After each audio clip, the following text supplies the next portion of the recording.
నమస్తే ఆంధ్ర న్యూస్ కి స్వాగతం. నా పేరు అనుష. గుండె జబ్బులకు చికిత్స అందించే అత్యాధునిక క్యాత్ ల్యాబ్ సౌకర్యం మొదటిసారిగా జిల్లాలో ఏర్పాటు కానుంది. శుక్రవారం ఖమ్మంలో క్యాత్ ల్యాబ్ను వైద్య ఆరోగ్య శాఖ మంత్రి హరీష్ రావు ప్రారంభిస్తారు. హైదరాబాద్ మినహా జిల్లాల్లో నెలకొల్పనున్న తొలి క్యాత్ ల్యాబ్ ఇదే. త్వరలో సిద్దిపేట, మహబూబ్ నగర్ బోధన ఆసుపత్రులకు రానుంది. ప్రస్తుతం ఉస్మానియా, నిమ్స్, గాంధీలోనే ఈ సేవలు కొనసాగుతున్నాయి. వచ్చే ఏడాది సిద్దిపేటలో 2024లో మహబూబ్ నగర్ బోధన ఆసుపత్రులు ఏర్పాటు చేయాలని ప్రభుత్వం నిర్ణయించింది. ఒక్కదానికి రూపాయలు 7 కోట్లు ఖర్చు కానుంది. దీనికి సంబంధించిన ప్రతిపాదనలు తాజాగా వైద్య ఆరోగ్య శాఖ ప్రభుత్వానికి నివేదించింది. క్యాత్ ల్యాబ్లో గుండె జబ్బుల పరీక్షలు, చికిత్సకు సంబంధించిన అత్యాధునిక సౌకర్యాలుంటాయి. జిల్లాల్లో లేని మరి సిమెన్స్ క్యాత్ ల్యాబ్ మెషిన్ ని హృద్రోగ సమస్యల కోసం, అంటే కార్డియాక్ సమస్యలకి చికిత్స కోసం అని చెప్పి ఈ రోజున మంత్రి గారు ఇక్కడ ఏర్పాటు చేసిన ఈ యంత్రాన్ని ప్రారంభోత్సవం చేస్తూ, దాంతో పాటుగా దానికి అనుసంధానించబడిన ట్రామా కేర్ ఎమర్జెన్సీ యూనిట్ ఏదైతే ఉందో 100 పడకల ట్రామా కేర్ యూనిట్ ని, ఎమర్జెన్సీ కేర్ యూనిట్ ని కూడా ప్రారంభించడం జరిగిందని చెప్పి ఈ సందర్భంగా తెలియజేస్తా ఉన్నాం. ఖమ్మం మరి జిల్లా ఆసుపత్రి తెలంగాణ రాష్ట్రం ఏర్పడక ముందు ఈ ఆసుపత్రి పరిస్థితి మనందరికీ తెలుసు. ఇవాళ తెలంగాణ రాష్ట్రం ఏర్పడిన తర్వాత గౌరవనీయులు మరి ముఖ్యమంత్రి కల్వకుంట్ల చంద్రశేఖరరావు గారి ఆధ్వర్యంలో జిల్లా ఆసుపత్రుల్లో అద్భుతమైన ప్రగతిని చూపించి 3 సార్లు కాయకల్ప అవార్డు మరి గ్రహీతగా నిలబడి 300 పడకల ఆసుపత్రి, 250 యాక్చువల్ చెప్పాలి, 250 పడకల ఆసుపత్రిని ఇవాళ 550 పడకల ఆసుపత్రి చేసుకున్నామన్నా. ఇక్కడ తమ ఆధ్వర్యంలో మరి ఇంతకు ముందే సిటీ స్కాన్ ని కూడా ఇక్కడ ఏర్పాటు చేసుకున్నాం. తెలంగాణ డయాగ్నోస్టిక్ హబ్ ను కూడా ఏర్పాటు చేసుకున్నాం. డయాలసిస్ యూనిట్ ని ఏర్పాటు చేసుకున్నాం. అట్లనే ఐసీయూ యూనిట్స్ ని ఏర్పాటు చేసుకున్నాం. ఇవాళ క్యాత్ ల్యాబ్ మెషిన్ ఏర్పాటు చేయడం ద్వారా మనకి కార్డియాలజీ యూనిట్ కూడా ఎస్టాబ్లిష్ అయినందుకు మీకు మనస్ఫూర్తిగా ధన్యవాదాలు అన్నయ్య. అట్లనే 550 పడకల్లో ప్రధానమైన ఎంసీహెచ్ అంటే maternity and child health hospital కూడా అద్భుతంగా ఇక్కడ మరి కేసీఆర్ కిట్ మరి అద్భుతమైన ప్రగతిని చూపిస్తా ఉంది. ఇక్కడ అనేక మరి మాతా శిశు సంరక్షణ పేషెంట్లకి అద్భుతంగా ట్రీట్మెంట్ జరుగుతూ ఉంది. 150 పడకల ఆసుపత్రి, ఇదంతా కలిపి 500 పైచీలకు పడకల ఆసుపత్రిలో ఈ రోజున మరి జిల్లా ఆసుపత్రి అద్భుతంగా ప్రగతి రాణిస్తా ఉన్న సందర్భంగా తమరు వచ్చినందుకు ధన్యవాదాలు తెలియజేస్తూ, మీకు ఒక 2-3 కోరికలు మా ప్రజల ద్వారా కోరాలని, స్థానిక శాసనసభ్యుడిగా కూడా నాకు అవకాశం కల్పించాలని కోరుతా ఉన్నా. ఖమ్మంలో ప్రధాన ఆసుపత్రిగా ఉన్న ఈ జిల్లా హెడ్ క్వార్టర్ ఆసుపత్రికి ఆల్రెడీ సిటీ స్కాన్ ని మీరు కేటాయించారు. ఇవాళ క్యాత్ ల్యాబ్ కూడా ఇచ్చారు. మాకు ఇప్పుడు ఒక ఎంఆర్ఐ మెషిన్ కూడా అవసరం ఉంది. కాబట్టి దయచేసి ఎంఆర్ఐ మెషిన్ ని కూడా మీరు శాంక్షన్ చేయవలసిందిగా కోరుతా ఉన్నా అన్న. అలాగే ఖమ్మం హెడ్ క్వార్టర్ హాస్పిటల్లో అనేక మంది ఖమ్మం జిల్లా ప్రజలకి క్యాన్సర్ పేషెంట్స్ ఎవరైతే ఉన్నారో వాళ్ళకి ట్రీట్మెంట్ కోసమని కీమోథెరపీ మరియు రేడియేషన్ థెరపీ కోసం సుదూర ప్రాంతాలకి హైదరాబాద్ వెళ్లాల్సి వస్తా ఉంది. కాబట్టి మరి గౌరవనీయుల మంత్రివర్యులు హరీష్ రావు అన్న గారికి నా రిక్వెస్ట్, ఉమ్మడి ఖమ్మం జిల్లా మరి ప్రజలకి సుదూర తీరాలకు వెళ్లాల్సిన అవసరం లేకుండా కీమోథెరపీ మరియు రేడియేషన్ థెరపీ యూనిట్ ని కూడా ఇక్కడ ఏర్పాటు చేయడం కోసం అని చెప్పి నేను మిమ్మల్ని రిక్వెస్ట్ చేస్తా ఉన్నాను. అట్లనే ఈ ఆసుపత్రికి అనుసంధానంగా ఉన్న మార్చిరి ఏదైతే ఉందో అది చాలా పాత మార్చిరి.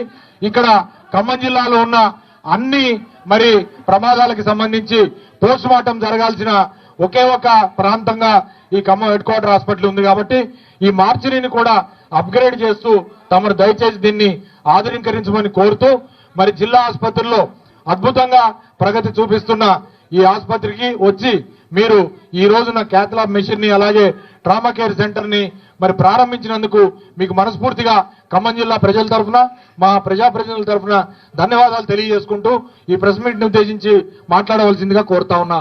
జై తెలంగాణ. గుండె జీతాలను తగ్గించిన చరిత్ర ప్రపంచంలో ఎక్కడా లేదని చిత్తూరు జిల్లా పీఆర్సీ సాధన సమితి నాయకులు తెలిపారు. నూతన పీఆర్సీని రద్దు చేయాలని 3వ రోజు రిలే నిరాహార దీక్ష జిల్లా కేంద్రమైన చిత్తూరు నగరంలో పీఆర్సీ సాధన సమితి చైర్మన్ రాఘవుల ఆధ్వర్యంలో కొనసాగించారు.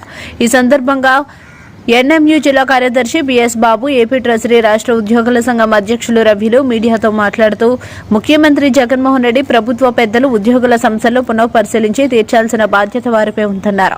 రివర్స్ పీఆర్సీ ఇవ్వడం చరిత్రలో మొదటిసారి ఇదేనన్నారు. ఫిబ్రవరి 6వ తేదీ అర్ధరాత్రి నుంచి ఆర్టీసీ సర్వీసులను పూర్తిగా నిలిపివేస్తామన్నారు. నూతన పీఆర్సీ బిల్లులు మంజూరు చేయమని ట్రెజరీ ఉద్యోగుల సంఘం నాయకులు స్పష్టం చేశారు. నూతన జీవో రద్దు చేసి పాత పద్ధతిలోనే జీతాలు చెల్లించాలని డిమాండ్ చేశారు. ఈ రిలే నిరాహార దీక్షలో పీఆర్ఎస్ సాధన సమితి నాయకులు రఘు, సునీత, సుబ్రహ్మణ్యం, శివయ్య, పిఎంఆర్ ప్రభాకర్, బాలాజీరెడ్డి, శ్రీనివాస్మూర్తి, తాలపాక సురేష్, సాయి, రాజా తదితరులు పాల్గొన్నారు. ఉద్యోగులకందరికీ న్యాయం చేసిన బాధ్యత ఈ ప్రభుత్వ పెద్దల మీద ఉందని కూడా ఈ సందర్భంగా మీకు తెలియజేస్తున్నాం.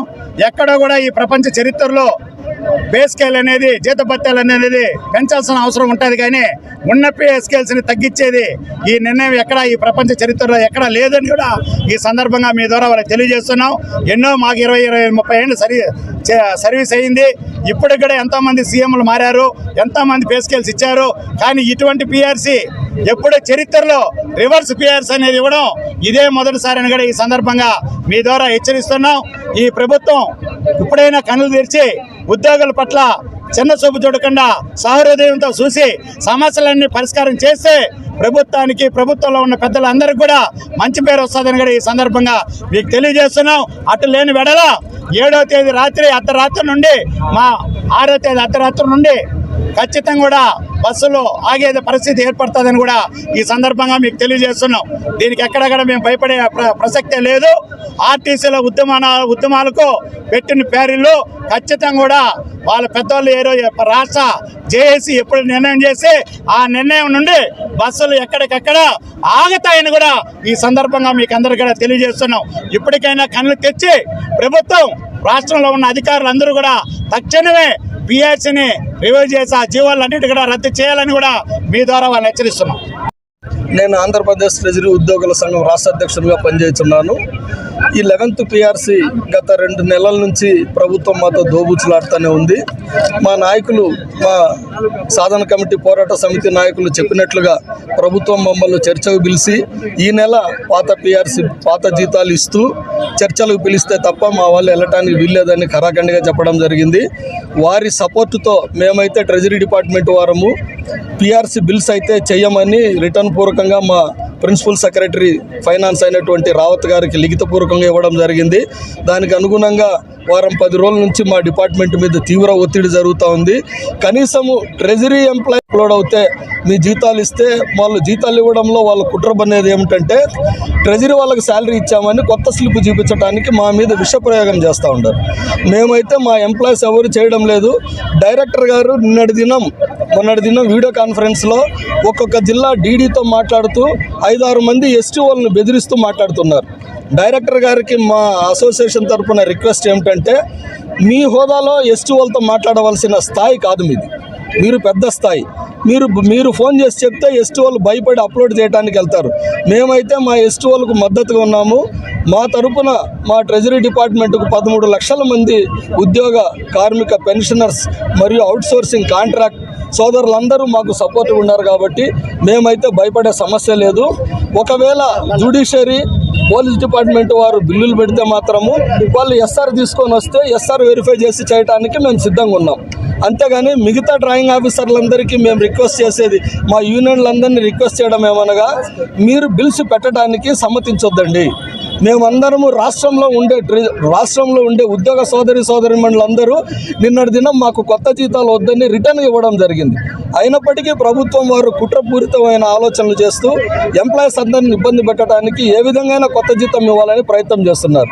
ఈ నెల జీతం ఇవ్వడానికి టెక్నికల్ ప్రాబ్లమ్స్ చాలా ఉన్నాయండి. అవన్నీ తీసుకొని ఆ టెక్నికల్ ప్రాబ్లమ్స్ను అధిగమించి చేయాలంటే it will take 1 or 2 months time.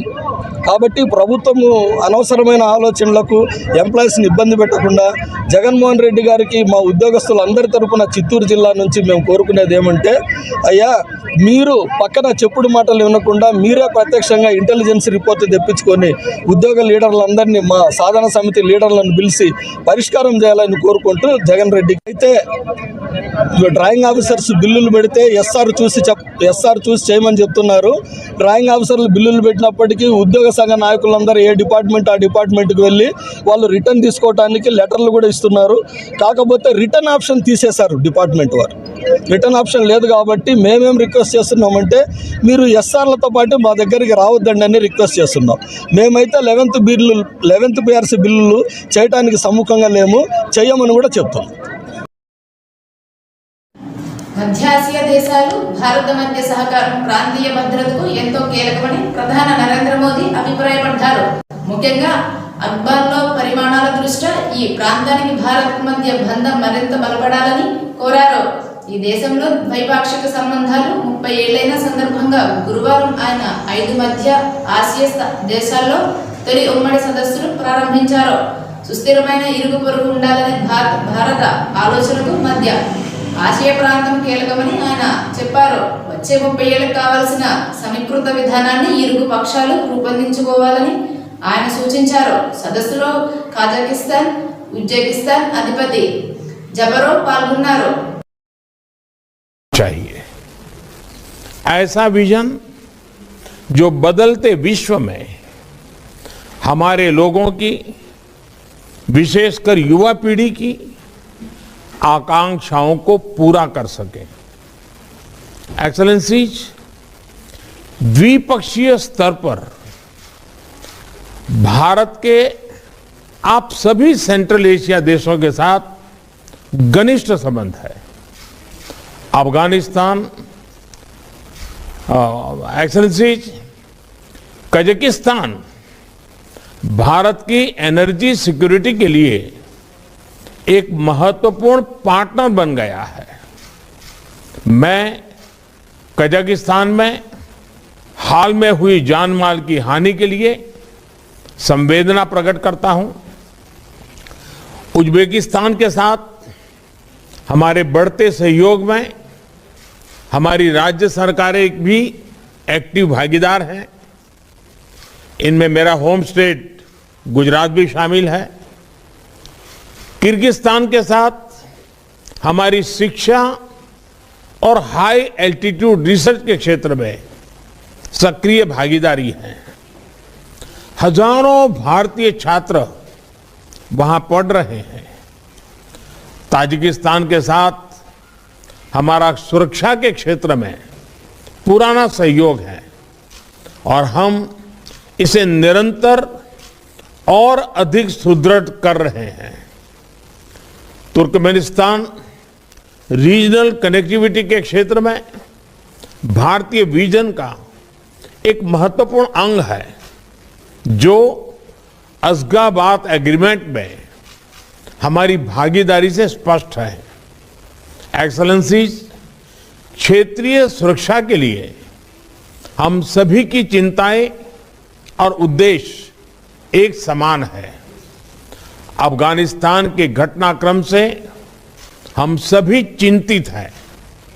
इस संदर्भ में भी हमारा आपसी सहयोग क्षेत्रीय सुरक्षा और स्थिरता के लिए और महत्वपूर्ण हो गया है. एक्सेलेंसीज, आज की समिट के 3 प्रमुख उद्देश्य हैं. पहला, यह स्पष्ट करना कि भारत और सेंट्रल एशिया का आपसी सहयोग क्षेत्रीय सुरक्षा और समृद्धि के लिए अनिवार्य है. भारत की तरफ से मैं यह स्पष्ट करना चाहूंगा कि central Asia is central to India's vision of an integrated and stable extended neighborhood. दूसरा उद्देश्य हमारे सहयोग को एक प्रभावी स्ट्रक्चर देना है. इससे विभिन्न स्तरों पर और विभिन्न स्टेक होल्डर्स के बीच रेगुलर इंटरेक्शन का एक ढांचा स्थापित होगा. और तीसरा उद्देश्य हमारे सहयोग के लिए एक महत्वाकांक्षी रोडमैप बनाना है. इसके माध्यम से हम अगले 3 सालों में रीजनल कनेक्टिविटी और कोऑपरेशन के लिए एक इंटीग्रेटेड अप्रोच अपना सकेंगे. एक्सेलेंसीज, मैं एक बार फिर इंडिया सेंट्रल एशिया शिखर सम्मेलन की प्रथम बैठक में आपका हार्दिक स्वागत करता हूं। పిఠాపురంలో మధ్యాహ్న భోజన పథకం కార్మికుల సమస్యలు పరిష్కరించాలని స్థానిక ఎంఈఓ కార్యాలయం ఎదుట ధర్నా నిర్వహించడం జరిగింది. ధర్నాను ఉద్దేశించి ఎండీఎం జిల్లా కన్వీనర్ పి సత్యవతి మాట్లాడుతూ 2002 నుంచి ఈ పథకం కొనసాగుతుందని, ఈ పథకం గత కొంతకాలంగా ప్రైవేట్ సంస్థలకు అప్పచెప్పి మధ్యాహ్న భోజన పథకం కార్మికుల జీవనోపాధి దెబ్బతీసే విధంగా రాష్ట్ర ప్రభుత్వం చర్యలు చేపడుతుందని, సుదూర ప్రాంతాల నుంచి తీసుకువస్తున్న ఆహారాన్ని పిల్లలు ఎవరూ సరిగ్గా భోజనం చేయడం లేదన్నారు. ప్రభుత్వం చర్యలు తీసుకోవాలని డిమాండ్ చేశారు. ఈ ధర్నా అనంతరం ఎంఈఓ కార్యాలయం ఇన్ఛార్జికి వినతి పత్రం ఇవ్వడం జరిగింది. ఈ కార్యక్రమంలో మధ్యాహ్న భోజన పథకం కార్మికుల నాయకులు తదితరులు పాల్గొన్నారు. మీద ధర్నా చేయడం జరుగుతుంది. ఈ ధర్నా యొక్క ముఖ్య ఉద్దేశం ఏమిటంటే ప్రభుత్వం ప్రైవేట్ స్వచ్ఛంద సంస్థలు అనేసి ప్రైవేట్ ఏజెన్సీలకి మిడ్ డే మీల్స్ రంగాన్ని అప్పచెప్పడం జరిగింది. అయితే ఈ జనవరి నెలతో ఆ కాంట్రాక్టులు రద్దు అవ్వడం జరుగుతుంది. మేమైతే ఏం చెప్తామన్నామంటే ప్రభుత్వానికి మిడ్ డే మీల్స్ వర్కర్ల చేతే వంట వండించి వేడివేడిగా విద్యార్థులకు భోజనం పెట్టాలనేసి కోరుతా ఉన్నాము. ఎందుకనేసి అంటే విద్యార్థులు ఎవరు కూడా ఈ ప్రైవేట్ ఏజెన్సీలు పంపించే వంటలు బాగోట్లేదు అనేసి పిల్లలు చెప్తా ఉన్నారు. తినట్లేదు. అవి గేదెల కుడితొట్టుల్లోని లేదా పందుల కుడితొట్టుల్లోని ఉంటున్నాయి. కాబట్టి మేము స్వచ్ఛంద సంస్థలు ఏవైతే ఉన్నాయో ఆ ఏజెన్సీలు రద్దు చేసి మిడ్ డే మీల్స్ వర్కర్లకే వంట అప్పగించాలనేసి కోరుతా ఉన్నాం ప్రభుత్వాన్ని. అంతేకాకుండా కనీస వేతనాలు అన్నాయి ఇప్పటికి మిడ్ డే మీల్స్ వర్కర్లకు లేవు. యూనిఫామ్ ఇవ్వాలని, కనీస వేతనం అమలు చేయాలని, ఉద్యోగ భద్రత కల్పించాలని, ఏవైతే ఎస్ఎంసీ కమిటీలు ఉన్నాయో ఎస్ఎంసీ కమిటీల్లో ఉన్న అధికారులు చాలా మంది రాజకీయవేత్తలు కార్మికులను ఇబ్బందులు పెట్టే పరిస్థితి ఏర్పడతా ఉంది. కాబట్టి ఈ ఎస్ఎంసీ కమిటీ చైర్మన్లు రాజకీయ ఒత్తిళ్లకు గురి చేస్తామన్నారు. ఆ రాజకీయ ఒత్తిళ్లు తగ్గించాలనేసి, అలాగే గతంలో ఏమైతే కమిటీలు ఉండేయో ఆ కమిటీ ఇప్పుడు జాయింట్ కమిటీ అనేసి ఎంఈఓ గారితో, హెచ్ఎం గారులతో, అలాగే మిడ్ డే మీల్స్ వర్కర్లతోటి ఉండేది. అలాగే జాయింట్ కమిటీ అమలు చేయాలనేసి కోరుతా ఉన్నాము. మొత్తం మీద ముఖ్యంగా మిడ్ డే మీల్స్ రంగాన్ని భవిష్యత్తులో బాగా ఈ రాష్ట్ర ప్రభుత్వం పునఃప్రారంభించాలనేసి మేము ముఖ్యంగా కోరుతున్నాము. అంతేకాకుండా మిడ్ డే మీల్స్ వర్కర్ ఈ మండలంలో అల్లూరు సీతారామరాజు ట్రస్ట్ అనేసి ఇచ్చిన తర్వాత వర్కర్లకి ఇవ్వాల్సిన వేతన బిల్లులు మాత్రం 3,000 రూపాయల వేతనం అని చెప్పుకుంటామే తప్ప ఇప్పటికి వచ్చేసి ఎవరికి కూడా 3,000 రూపాయల వేతనం అన్నది పడలేదు. ఎప్పుడు కూడా 500 రూపాయలు మాత్రమే పడతా ఉంది. ఏజెన్సీలు ఇప్పుడు ఈ కాంట్రాక్ట్ రద్దు చేసి మిడ్ డే మీల్స్ వర్కర్లకు అప్పగించాలనేసి డిమాండ్ చేస్తూ నా పేరు పి సత్యవతి. పిఠాపురంలో ఎమ్మెల్యే బెండం దొరబాబు ఆధ్వర్యంలో వైఎస్సార్ కాంగ్రెస్ పార్టీ నాయకులు, కార్యకర్తలు, ప్రజలు సంఘీభావ ర్యాలీ నిర్వహించారు. ముందుగా పిఠాపురం మున్సిపల్ కార్యాలయం ఎదుట వైఎస్ రాజశేఖర రెడ్డి విగ్రహానికి ఎమ్మెల్యే బెండం దొరబాబు పూలమాల వేసి నివాళులర్పించారు. ప్రజలకు దగ్గరగా మెరుగైన పాలన అందించేందుకే ముఖ్యమంత్రి జగన్మోహన్ రెడ్డి రాష్ట్రాన్ని 26 జిల్లాలుగా విభజించారని పిఠాపురం ఎమ్మెల్యే బెండం దొరబాబు తెలియజేశారు. ఆంధ్రప్రదేశ్లో రాష్ట్రంలో నూతనంగా 26 జిల్లాలను ముఖ్యమంత్రి జగన్మోహన్ రెడ్డి ఏర్పాటు చేసినందుకు కృతజ్ఞతగా అనంతరం సంఘీభావ ర్యాలీ ప్రారంభించారు. కోటగుమ్మం సెంటర్ మీదుగా ఉప్పాడు సెంటర్ వరకు ఈ సంఘీభావ ర్యాలీ కొనసాగింది. ఈ ర్యాలీ అనంతరం ఎమ్మెల్యే బెండం దొరబాబు ప్రజలకు వైఎస్సార్ కాంగ్రెస్ పార్టీ కార్యకర్తలకు స్వీట్లు పంచారు.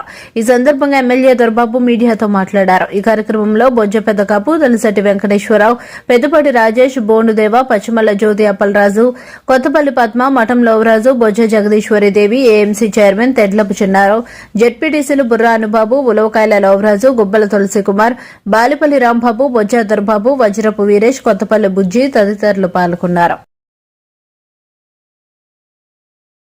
ఈరోజు రాష్ట్ర వ్యాప్తంగా ప్రీతం ముఖ్యమంత్రి తీసుకున్న నిర్ణయం 13 జిల్లాల్ని 26 జిల్లాలుగా ప్రకటించి నోటిఫికేషన్ చేసినటువంటి ఘనత ప్రీతం ముఖ్యమంత్రి జగన్మోహన్ రెడ్డి గారు ఆ రోజున పాదయాత్రలో ఏదైతే మాట ఇచ్చారో ఆ మాటకి కట్టుబడి ఈ 26 జిల్లాలని పరిపాలనా సౌలభ్యం కోసం ఇప్పటికే ఎన్నో కార్యరూపాలు పెట్టినటువంటి వాలంటీర్ వ్యవస్థ ప్రతి 50 కుటుంబాలకి ఒక వాలంటీర్నిచ్చి ప్రతి 4000 జనాభాకి ఒక సచివాలయాన్ని ఏర్పాటు చేసి అందులో 10 మంది అధికారులను ఏర్పాటు చేసి వారికి పక్కా బిల్డింగులు, రైతు భరోసా కేంద్రాలు కావచ్చు, హెల్త్ సెంటర్స్ కావచ్చు, పాల కేంద్రాలు కావచ్చు, ఇవన్నీ కూడా పర్మనెంట్ స్ట్రక్చర్ చేసి ఈ రోజున ప్రతి గ్రామంలోని ఆ గ్రామంలో ఉండే వారు పనులు చేసుకునే విధంగా ప్రజలకి మరింత దగ్గరగా ఇప్పటికే తీసుకొచ్చినటువంటి కార్యక్రమాలు ఏవైతే ఉన్నాయో ప్రజలందరూ కూడా, రాష్ట్ర ప్రజానీకం అందరూ కూడా ఈ రోజున అభినందనలు తెలియజేస్తూ ఉన్నారు. ఈ రోజున పిఠాపురం నియోజకవర్గ ప్రజానీకం, మా వైఎస్ఆర్ శ్రేణులందరూ కూడా ఒక పండగ వాతావరణంలో ఈ రోజున ఈ కార్యక్రమాన్ని ఏదైతే గౌరవ ముఖ్యమంత్రి జగన్మోహన్ రెడ్డి గారికి అభినందనలు తెలియజేస్తూ ఊరేగింపుగా వచ్చి టపాసులు కాల్చుకుంటూ స్వీట్లు పంచుకుంటూ ఆనందం వ్యక్తం చేస్తూ ఈ రోజున పిఠాపురం మా వైఎస్ఆర్ శ్రేణులందరూ కూడా ఒక పండగ వాతావరణంలో చేసుకుంటా ఉంటే తెలుగుదేశం నాయకులు, ఎల్లో మీడియా ఇంకా విషం కక్కుతానే ఉన్నాయి. ఇవన్నీ అతి చిన్న వయసులో జగన్మోహన్ రెడ్డి గారు ముఖ్యమంత్రిగా ప్రజల మన్నలు పొందుతూ ఉన్నాడే, ఎన్నో పనులు చేస్తూ ఉన్నాడే. మనకు అధికారం ఇచ్చినా మనం ఏ రోజు కూడా ప్రజల మన్నలు పొందకుండా ఏ పని చేయకుండా ఉండిపోయాము. ఈ రోజున తల్ల కొట్టుకుంటూ వారు బాధపడుతున్న విధానం నిజంగా అయ్యా చంద్రబాబు నాయుడు గారు, మీరు ఇప్పటికైనా సరే ప్రీతం ముఖ్యమంత్రి జగన్మోహన్ రెడ్డి గారు చేసే పనులు ఏదైతే ఉన్నాయో వాటిని మెచ్చుకోండి, హర్షం వెలిబుచ్చండి, ఇంకా విషం కక్కటాలు మానేయండి. రాష్ట్ర ప్రజానికం అందరూ కూడా, ప్రతి ఒక్కరూ కూడా హర్షం వెలిబుచ్చుతూ ఉంటే ఈ తెలుగుదేశం నాయకులు మీరు ఇంకా విషం కక్కుతూనే ఉన్నారు. ఇది మంచి పద్ధతి కాదు. ఎప్పటికైనా సరే ఈ రోజున 26 జిల్లాలు ప్రజల అమోదమోగ్యంగా ఈ రోజున ప్రజలందరూ కూడా చాలా సంతృప్తిగా ఈ రోజున పరిపాలనా సౌలభ్యం కోసం జిల్లాలు ఏర్పాటు చేసినటువంటి గౌరవ ముఖ్యమంత్రి గారికి మా పిఠాపురం నియోజకవర్గ ప్రజానీకం తరఫున మా నాయకులందరం కూడా. నాయకులు పాట పాడడం, కిన్నెర వీణ కళాకారుడు మొగిలయ్య పేరు బాగా ప్రచురంలోకి వచ్చింది. 12 మెట్ల కిన్నెర వీణపై ఆయన పలికించే సంగీతం జాతీయ స్థాయిలో గుర్తింపు నోచుకుంది. ఆయనకు కేంద్రం పద్మశ్రీ పురస్కారం ప్రకటించి గౌరవించింది. ఈ కార్యక్రమంలో సీఎం కేసీఆర్ పద్మశ్రీ మొగలయ్యకు భారీ నజరానా ప్రకటించారు. హైదరాబాద్ నగరంలో ఇంటి స్థలంతో పాటు ఇంటి నిర్మాణం కోసం రూ. 1 కోటి నగదు కూడా ఇస్తున్నట్టు ప్రకటించింది. పద్మశ్రీ ఎంపికైన నేపథ్యంలో మొగలయ్య ఇవాళ ప్రగతి భవన్లో సీఎం కేసీఆర్ ను మర్యాదపూర్వకంగా కలిశారు. ఈ సందర్భంగా మొగలయ్యను సీఎం కేసీఆర్ శాలువా కప్పి సన్మానించారు.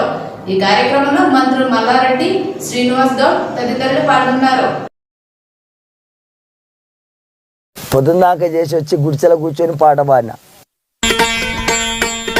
సబాస్ ఆడిదంటే ఆడిది, మొగడూరు పోయినాక పొద్దున్నెలియేసింది. సబాస్ పొద్దున్నెలియేసింది, ఆడిదంటే ఆడిది, సగమాకి లూకింది, పొరక సంఖ్యలో పెట్టి తలుపు ముయ్యకుండా దుకాణం పోతుంది. ఏమయ్యా గౌడా దుకాణం తెరవయ్యా, ధూపశాన అవుతుంది. నిర్మించమని ప్రాణాలు తీసేసే వాళ్ళ ప్రాంతంలో తాము కేంద్ర ప్రభుత్వం ఎయిర్పోర్టులో ప్రకటించమని తాను అన్న వ్యాఖ్యలు వైసీపీ నేతలు వక్రిస్తున్నారని AP BJP chief Somu Veerraju ఆరోపించారు. వైఎస్ వివేకానంద రెడ్డి హత్యకు దృష్టిలో ఉంచుకొని ఆ వ్యాఖ్యలు చేశాననే తప్ప కడప ప్రజలను కించపరిచేలా మాట్లాడలేదని స్పష్టం చేశారు. కడప జిల్లా ప్రజలకు హత్య రాజకీయాలకు ఎలాంటి సంబంధం లేదని అన్నారు. విశాఖలో నిన్న తాను చేసిన వ్యాఖ్యలు వివాదాస్పదం చేస్తున్నారని మండిపడ్డారు. ఎయిర్పోర్ట్ నిర్మిస్తామంటూ సీఎం జగన్ చేసిన వ్యాఖ్యలపై తాను స్పందించానని సోము వీర్రాజు వివరించారు. ఎయిర్పోర్ట్ సంగతి మేము కేంద్రం చూసుకుంటాం, కానీ ముందు మీరు రోడ్లు వేసుకున్నట్టు కితుకులు పలికావనని తెలిపారు. ఈ సందర్భంగానే తాను వ్యాఖ్యలు చేశానని, సొంత బాబాయిని చంపిన వారి శిక్షలు పడకుండా సీఎం జగన్ రక్షిస్తున్నారని మీడియాతో వస్తున్న వార్తల ఆధారంగానే మాట్లాడానని పేర్కొన్నారు. తాను మాట్లాడింది కొందరు వ్యక్తులు దృష్టిలో ఉంచుకొని మాత్రమేనని, తన మనసులో కడప జిల్లా ప్రజలపై ఎలాంటి దురభిప్రాయం లేదని అన్నారు. తనకు కడప జిల్లా ప్రజల ప్రేమాభిమానాలు, ఆప్యాయతలు, అనురాగాలు, సంస్కృతి సాంప్రదాయాలు, నమ్మితే ప్రాణమించే తెగింపు బాగా తెలుసునని వెల్లడించారు. ఈ విషయంలో కడప జిల్లా ప్రజలకు మరెవరూ సాటిరారని సోము వీర్రాజు కొనియాడారు.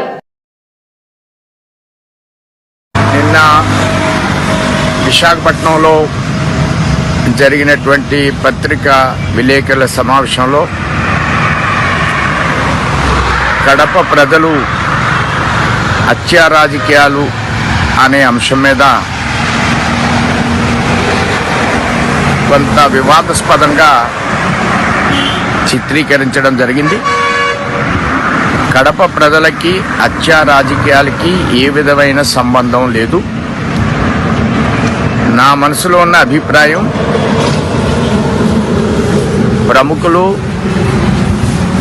శ్రీ వివేకానంద రెడ్డి గారు యొక్క హత్య జరిగిన సందర్భాన్ని మనసులో పెట్టుకుని ఆ విషయాన్ని నేను ప్రస్తావించాను తప్ప ఆ హత్యకు సంబంధించిన అంశంలో కడప ప్రజలకు ఏ విధమైన సంబంధం లేదు. కొంతమంది రాజకీయ నాయకులకు సంబంధాలు ఉన్నట్లుగా వార్తలు రావడం జరిగింది. దాన్ని దృష్టిలో పెట్టుకుని నేను మాట్లాడాను తప్ప. రంపచోడవరం మండలంలో కేరంపాలెం బాలికల ఆశ్రమ ఉన్నత పాఠశాలలో శుక్రవారం రాత్రి 9 గంటలకు రంపచోడవరం నియోజకవర్గ ఎమ్మెల్యే ధనలక్ష్మి ఆకస్మిక తనిఖీ చేసి విద్యార్థులను ఏమైనా సమస్యలను అడిగి తెలుసుకున్నారు. ఈ సందర్భంగా విద్యార్థులు మాట్లాడుతూ HM warden night study class అయిన తర్వాత ఎవరు ఉండటం లేదని, ఒక వాచ్మెన్ తప్ప అందరూ ఇంటికి వెళ్లిపోతున్నారని, ఎవరికైనా బాగోకపోతే వాచ్మెన్ హాస్పిటల్కి తీసుకెళ్తే ఎవరు ఉండట్లేదని, అలాగే శానిటేషన్ సిబ్బంది లేక చాలా ఇబ్బందులు పడుతున్నామని, భోజనం సరిగ్గా ఉండడం లేదని, ఎవరైనా ఆఫీసర్స్ వచ్చినప్పుడు ఏమైనా ఇక్కడ ఉన్న ఇబ్బందులు చెబితే టీసీ ఇచ్చి పంపిస్తామని హెచ్ఎం విద్యార్థులు బెదిరిస్తున్నారని చెప్పారు. నేను స్ట్రిక్ట్గా చెప్తాను, ఇక్కడ మాట్లాడిన పిల్లలు ఎవరినైనా సరే మిమ్మల్ని ఎవరో చెప్తారు పలానా చెప్పిందని, మిమ్మల్ని ఎవరైనా సరే కానీ ఎందుకు చెప్తామని ఏడ్చిందా తిట్టినట్టు పుట్టినట్టు ఏమైనా ఉన్నా నా ఫోన్ నెంబరు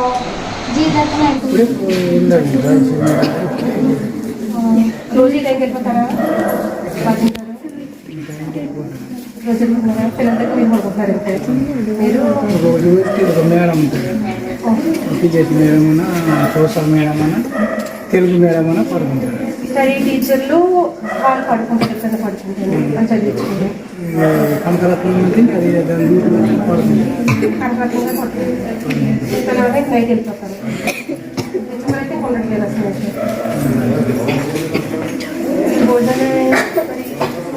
హాస్టల్ కార్డు ఉందా? ఒకసారి మరి కట్టిన రిజిస్టర్ అయ్యి బయట ఉంటాయా, లోపల తాళాలు ఆఫీసులు ఉంటాయా? ఓం నమ శివాయ. శ్రీ ఈశ్వర జ్యోతిష్యాలయం. జాతకంలో వాస్తు ముహూర్తంలో చూడబడ్డ పొలములకు, ఇండ్లకు బోర్ పాయింట్లు జర్మన్ టెక్నాలజీతో ఖచ్చితంగా చూడబడ్డావు. మా అడ్రస్ తుని గవర్నమెంట్ హాస్పిటల్ ఎదురుగా మెడికల్ షాపు మేడ మీద తుని. మా ఫోన్ నంబర్ ఆకెళ్ల కృష్ణమూర్తి 9666002176 9100186445.